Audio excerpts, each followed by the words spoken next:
How staking works in Nuls. All active consensus nodes figuratively line up in a randomly determined order to take a turn to produce a block. This process is called a round. Currently, there's 109 consensus nodes, of which 5 are inactive.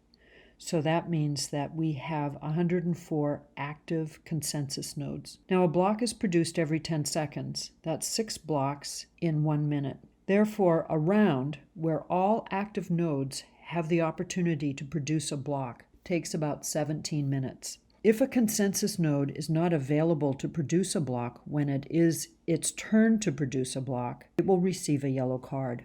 At some point in time, most nodes have received a yellow card.